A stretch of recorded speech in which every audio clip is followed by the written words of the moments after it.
2024 was a great year for gaming. It felt like every month there was at least one new amazing title I just had to put on my list. On Steam alone, nearly 19,000 games released. Sure, most of those were probably asset flips, but let's not talk about bad games. You've probably heard enough about them already. You are racist. Instead, in this video, I'm going to show you a list of 10 best games from 2024. But before we start, let me set some rules. I've played each game on this list, but with how incredible this year has been and how limited our time is, I couldn't play everything. So somewhere in the video, I'll mention some games I did not play, but I strongly believe would have expanded the list even more. Also, I have honorable mentions for games that weren't enough to be among the best of the best. I'll tell you about those later. For now, let's open this list with a game that feels like it came from decades ago.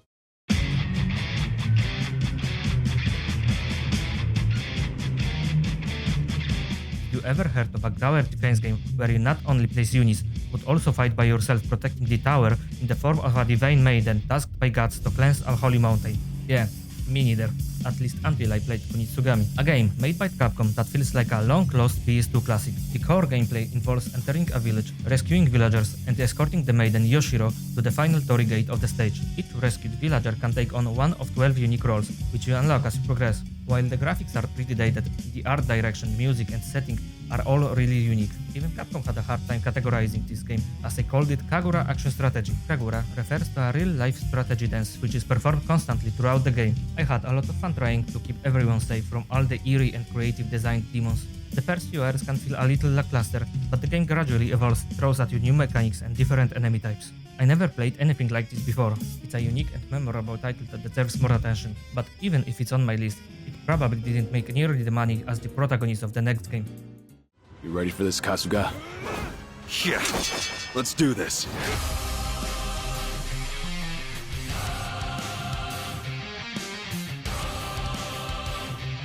This year we got second JRPG entry in the Yakuza / Like a Dragon series, and Yakuza 7 is better. Don't get me wrong, this is still a Yakuza game, so it's a great game overall. And if you don't know what a Yakuza game is, what are you doing? Compared to Yakuza 7, soundtrack is subjectively worse, side stories are less varied, some are even almost direct copies.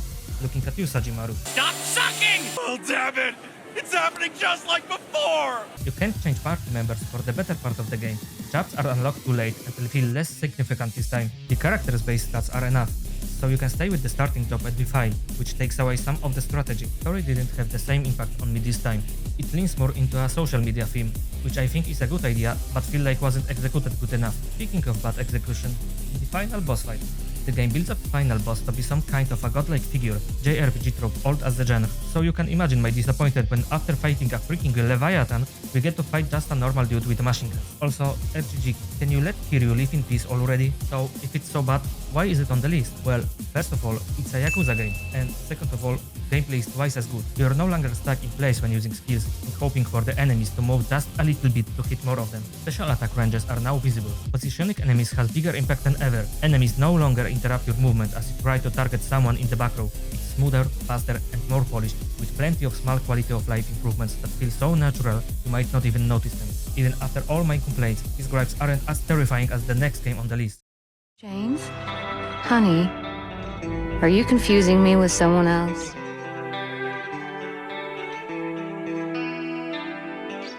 In a time where Konami seems more focused on pachinko machines, collections of beloved games, and mobile titles, there's finally a ray of hope.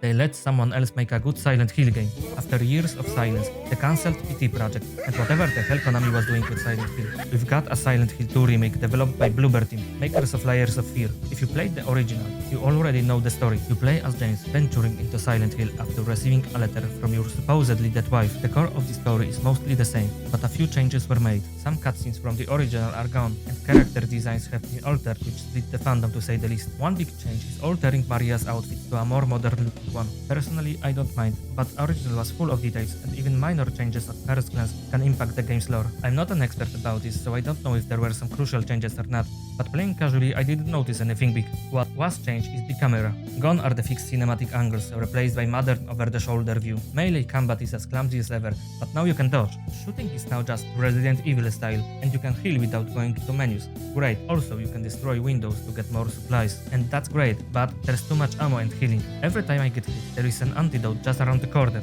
I don't remember if I even died once in this game. The original game must have been too short for today's standard, because they decided to pad out the game a little. And by a little, I mean it's almost twice the length now. I know it's just so people won't complain that a $70 game is under 10 hours long. But come on, why are AAA companies so afraid of pricing their games lower if they are so afraid of backlash? Actually, don't answer that. I know, everything takes longer. Enemies, there are more. Boss fights, added. Items you need to progress, more. Cutscenes, longer. But that's a good thing actually. Locations, bigger, and take more time to complete. Everything in this game is bloated, and towards the end, I felt pretty tired of running around. Even if I knew where I had to go, it just took so long to actually get there. I saved the best for last. Books in the game are so great. I don't remember when was the last time I played game with such unsettling atmosphere. Blabber team are masters of sound design. Every creak, every distant footstep makes you feel like something's lurking just around the corner. So you wait there, waiting for enemy to show up, and nothing happens. So you move on, enter a new room, and get jumped by enemy in plain sight you didn't even notice. This game is great at never letting you know if you are safe or not. You are on edge the whole time. But if creeping the red isn't your thing, maybe the next game will suit you better. It even won some kind of award last year.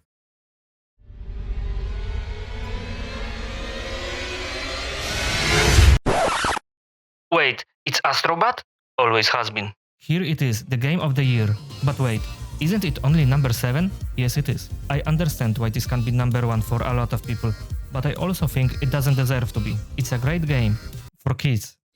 Oh, brother, this guy stinks! Heck, I'm an adult, mostly, and I had a lot of fun. This game is made to reach a wide audience. For kids, it's easy to pick up and features vibrant, colorful visuals. For older gamers, there's a hefty dose of nostalgia. Collecting robot versions of classic Sonic characters and watching their quirky animations in the home base had me looking like Leonardo DiCaprio in Once Upon a Time in Hollywood. It's a cozy, feel-good platformer with a fantastic cyber-inspired soundtrack that ties everything together. At the end of each world, you play a unique level taking control of a robot looking like a character from the big Sony franchises, like Kratos from God of War or Aloy from Horizon series. Each of these levels play different than any other in the game. Bosses are also fun and creatively designed, but I feel like I've seen this one somewhere before. Collecting all the hidden robots, puzzle pieces and secret exits kept me replaying levels without ever feeling repetitive. I love collectathons, but after a couple hours of playing, I started to wonder, will this game have any difficult levels? And no, even the secret one unlocked after getting all the robots and puzzle pieces in the game, while harder than anything else in the game, still wasn't enough for me, and I'm not even that good at platformers. While I'm writing this, I noticed that every game after this one can be considered much more difficult than all the previous ones.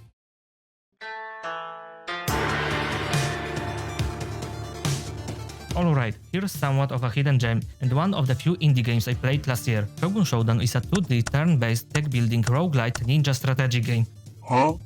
The goal of this game is to reach and defeat the Shogun, but to reach him, you need to pass countless battles and get stronger weapons along the way. In this game, you fight in a 2D plane using different cars which act as your weapons. Each time you move, your enemies get a turn too, so it's all about playing ahead. You can move left, right, turn around, or simply just wait. Attacks go on cooldown after use, but the whole beauty of this combat system depends on queuing up to 3 attacks in a way that lets you combo enemies into oblivion. Since it's a roguelite, there's a ton of replayability. You'll find new weapons, upgrade old ones, and slap on modifiers that change how you play. There are 5 playable characters to unlock, each with unique fighting style. Mastering them feels like discovering a new way to approach the game.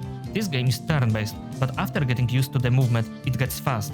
I started this game thinking to only play a couple hours, but each time you beat it, you unlock a harder version of the run and progressively unlock new items. You can easily spend over 20 hours in this game. This next game is one that made a big impact last year and was one of the more talked about, not only because it's good, but also because it had a lot of controversies.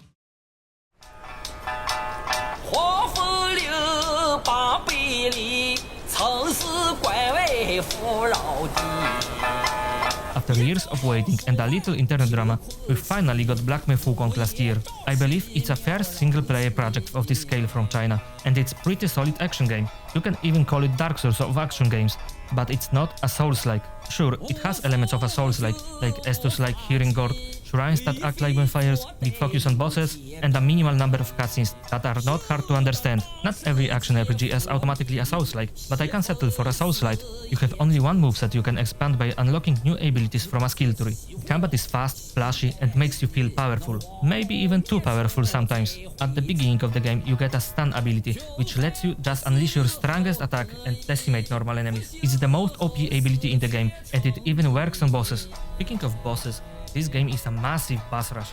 You just run from boss to another boss. There are 107 bosses in the span of around 40 hours of gameplay, and most of them have unique movesets. You need to understand how insane that is. For comparison, Elden Ring has 165 bosses, but only 8 truly unique. Still, even with the variety, a lot of them you will steamroll on the first try. But wow, what a spectacle! From all the special effects to the creative designs of characters and demons, from Chinese mythology to just the scale of everything. The cherry on top are gorgeous animations at the end of each chapter, each in a different art style. They last only a few minutes, but in such a short time, they succeed to tell a beautiful story and further expand the world. The last secret one is my favorite, but it's hard to choose just one. All of them are great, and I still remember each one with detail months later. Man, I didn't even get to talk about all the lore, how much secrets there are, and most important, how much freaking invisible walls there are.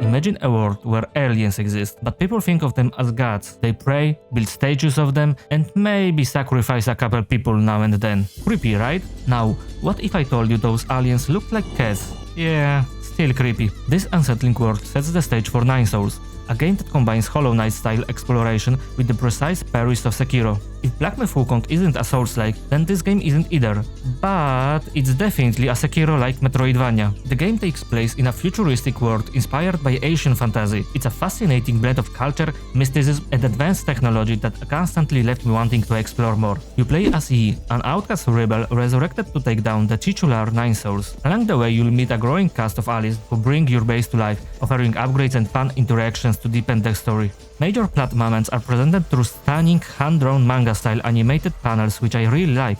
Combat in Nine Souls is all about timing and mastering the parry system. You must learn to observe your enemies and know when to dodge and when to parry. At first, some attacks cannot be parried, but as you progress, you'll unlock new techniques like what I call jump parrying, allowing you to counter those green attacks.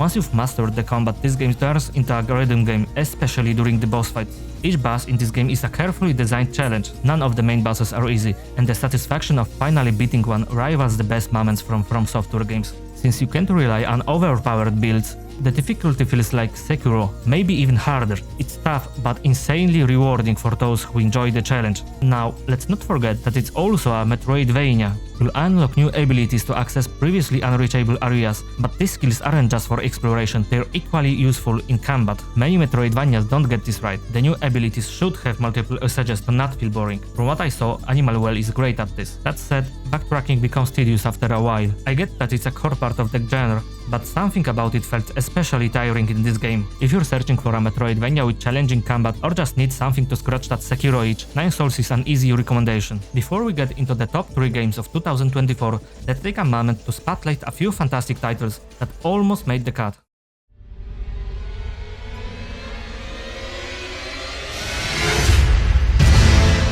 You know it, it's more Elden Ring and it's fantastic.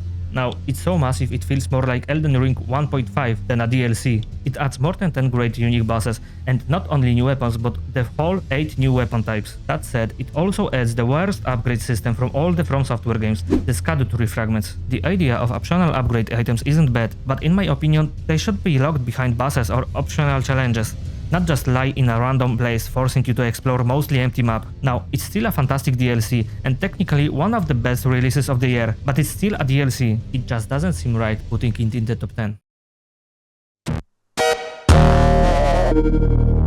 Indica is one of the weirdest narrative experiences of 2024. You play as a nun who's been possessed by the devil, or is she? The gameplay revolves around traveling from point A to point B, solving puzzles while witnessing strange, surreal events. Throughout your journey, reality seems to warp and twist, leaving you questioning what's real. The game doesn't spoon-feed you answers, allowing you to interpret the narrative as you see fit. The atmosphere is haunting and surreal, but unfortunately, Indica is very short. You can finish it in under 3 hours, and considering that the demo was almost 1/3 of the full game, it feels like a missed opportunity. While it's one of the most unique games this year, its brevity means it leaves you wanting more. Still, if you're in the mood for a strange, thought-provoking experience, it's worth a try, but maybe wait for a sale.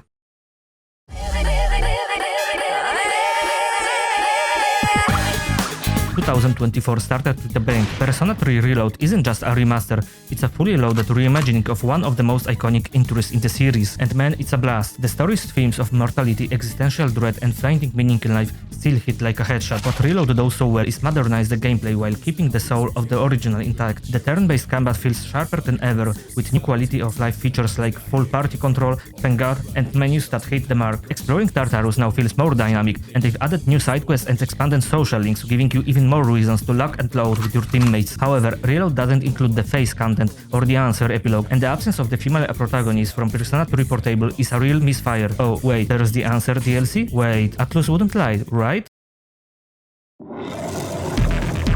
2024 was a great year for Atlus fans, and Shin Megami Tensei 5 Vengeance proves it. While I haven't played this re-release, I did play the original SMT5, and it's clear this version addresses many of the issues that held the base game back. The original had an incredible battle system, the best in the SMT series, fast-paced and full of quality of life improvements that made experimenting with demons and skills a joy. However, it was dragged down by dual maps, a lack of traditional dungeons, weak story, and an over-reliance on grinding levels instead of focusing on party composition. From what I've heard, Vengeance fixes these problems, adding improved level design, deeper narrative elements, and less focus on leveling.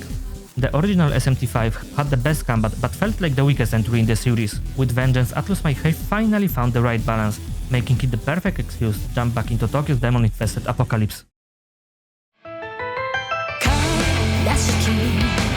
Finally, after years of adventuring through the Cold Steel arc, we've got a fresh new story in the Legend of Heroes series with Trails Through Daybreak. I had to include at least one Nihon Falcon title in this video, and while Eastern Nordics was a letdown for me, Trails Through Daybreak offered a fun change of pace. The story is incredibly well paced and breaks away from the overly schematic structure of the Cold Steel arc, making it feel fresher and more engaging. Falcom also stepped things up visually with the new engine. Sure, it's not Atlus level polish, but it's a noticeable improvement over previous entries. That said, the new-ish battle system takes some getting used to. Personally, I prefer the older one. This version feels a little less intuitive, and I miss the separate battle summary screen where I could see level ups and feel connected to my character's progression. Now, leveling up feels like it happens in the background, and I'm not as invested in it. That said, it's still a great entry in the series, and with the next game coming soon, I'm excited to see where this new arc takes us. Now that the honorable mentions are out of the way, let's dive back into the main list and uncover the beauty hiding at number 3. What happens when Koreans mix sexiness of Bayonetta, the existential depth of Nier Automata, and the precision of Sekiro's parry system? You get Stellar Blade. The plot is just a Nier Automata story, but instead of fighting robots, you fight mutated creatures called Nioiba that have taken over Earth. A squad of angels is sent to purge them. Game's full of biblical symbolism. I mean, two main characters are literally called Adam and Eve, and at one point you fight biblically accurate angel. Combat system is one of the best combat systems last year. You can hit enemies with your sword, shoot them with a drone, use flashy special abilities, and of course parry. But parrying is somewhat unique, in a good way. Enemies, apart from attacking normally, can have attacks that will flash red, blue, purple and yellow. With each attack color, you need to act differently, so you can't just spam block and hope to survive like in Sekiro. For red, you can use normal parry. For blue, you need to wait for a specific moment when your sword flashes and dodge into enemy. Purple is the same as blue, but instead you need to dodge away from enemy. And yellow, you can just dodge. It's simple, but so satisfying. Now let's shortly talk about the game's second best selling point. The main character design, I'm not gonna lie, I'm a big fan. The skin and eye details are really cool, feels like they put a lot of time into this. Now I need to praise just how many costumes and customization options we get in the base game through side quests and exploring. Not from some kind of DLCs or season pass. At release there were over 70 outfits, and more were added later. But that's not all. You can even customize main character hairstyle, glasses, earrings, and even change costumes for Adam and Lily. It's unheard of in today's games. Speaking of side quests, for me the game would be better if it was more linear. Most of the 35 side quests and 27 bulleting requests felt lackluster. 6 of those were about fishing. Now, some of these quests had you fight more boss fights, which is fun, but almost all of them but one are repeated fights from the main story, and the 2 open zones felt very monotone. One was a wasteland and the second a desert. Wow. Unfortunately, to get the true ending, you need to do quite a bit of those side activities. Along with true ending, you also get one new optional location. That said, for me it was the worst location in the whole game. You just go from one tanky enemy to the next, and then get a little more story. I beat the game 3 times to get all the endings and was having so much more fun when I just speedrunned only the main quest. and main story is fantastic. It's one of those games that takes you quite a lot of time the first time, but every next attempt considerably shortens your playthrough. It has a great story and setting, fun and memorable bosses, and weird soundtrack. In a good way. Some dungeons take away your main weapon and leave you with just a gun. Those sections turn the game into a semi-horror shooter. It's a nice change of pace. This game starts strong, but the last few hours are non-stop pure adrenaline fuel. You fight great boss after great boss almost non-stop. It feels like the last quarter of the game has almost half of the bosses, and each one is a joy to fight. Oh, and before I forget, it also is not a Souls-like. Let's move to number 2. No parrying this time, I promise.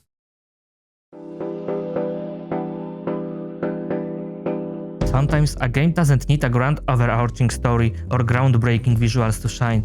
It just needs to be pure unfiltered fun. That's Balatro. At its core, Balatro is a deck-building roguelike that uses poker hands as a basis for making its own rules. The game uses classic playing cards, but changes things up with modifiers and jokers that turn each hand into a puzzle. Each round you need to maximize your score by building you up your coins and multipliers with as few hands as possible. But this isn't just about luck. You are constantly forced to strategize and adapt. Every decision matters, especially when it comes to jokers. A joker might give you a +10 multiplier for pulling off a 2-pair, or it might cripple your hand size for an extra pile of chips, but you can only carry a limited number of jokers at a time, so you constantly need to think which ones to keep and which to ditch. The same goes for your deck.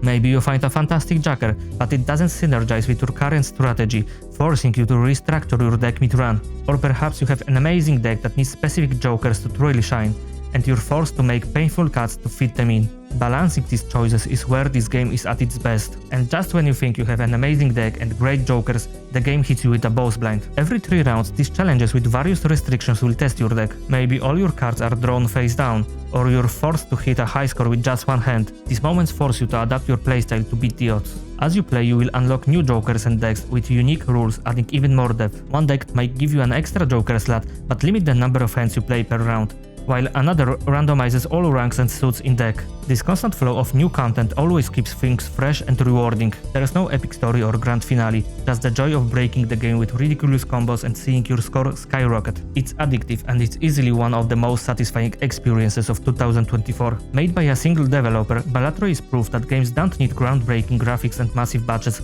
to create something special. They just need to be fun.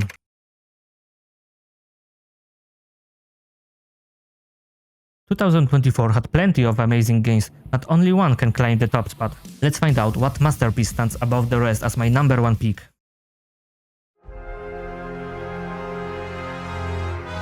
When Final Fantasy VII Remake was announced, we all had the same question: how are they going to do this? The original Final Fantasy VII is one of the most iconic games of all time, and remaking it felt like an impossible task. How will they create such a giant world? They won't. This remake is split into 3 games, and the first one is just Midgar. But Midgar is such a small part of the story. How will they make it span 30 or 40 hours JRPG and still make it good? By creating more story than was in the original. How will they make ATB party combat feel modern? By creating the best JRPG combat system in history. And then it came out, and I played it, and was bored out of my mind. But to be honest, I don't like the original Final Fantasy VII. It's overrated, but coming out in 1997, it was probably first JRPG for many people, and I understand that you may love the game. I also wanted to love it, but I simply couldn't after playing so many other great games. And to be honest, I finished it just to prepare for the Remake trilogy, because I knew Square needed to do something special. So I played Final Fantasy VII Remake a second time, and everything just clicked. It wasn't boring. Combat system was fun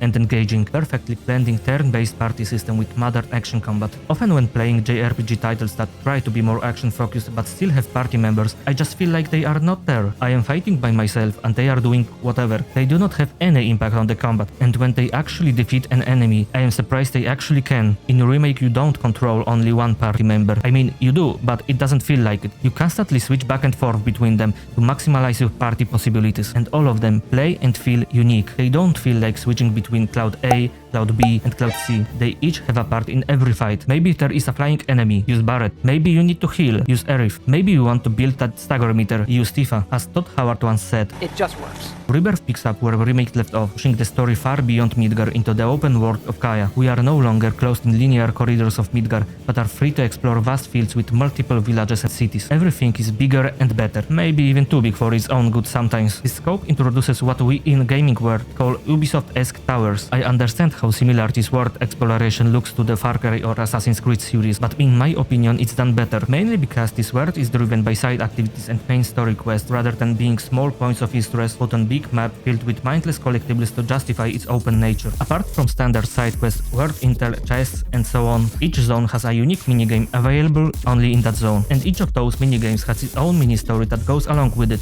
like For Condor, which turns main party into early 3D Blackie models and makes them fight in some auto-battler kind of game, or Moogle Mischief that has Cloud lure Mooglets into the pen, and that's just a couple of them. There's also Queen's Blood, a card game that story spans across almost whole game, and there are even optional challenges you can do. Some of them you'll only play once, but the sheer amount of them is amazing, and I didn't even told you about all the Gold Saucer minigames, Chocobo Races, Bike minigame, 3D Brawler, the Colosseum fights and many more. But the best part is you don't have to do any of this. If you want, you can just ignore the open world and focus on the main story. Without spoiling too much, the game doesn't just retell Final Fantasy VII, it reimagines it. Familiar events play out in unexpected ways, and even new facts previously unknown are shown here. In the original FF7, Costa del Sol was just a small location that if you wanted could leave as soon as you arrived. In the Rebirth, it actually feels like a beach resort, with its own minigames, dress code and segways? I understand how this can be frustrating. To defense of the original, it might feel like unnecessary padding. I felt the same with Remake at first, but when you treat this game as its own and stop comparing it to the original with every change, it gets better. That said, Rebirth isn't perfect. Some side quests still feel like filler,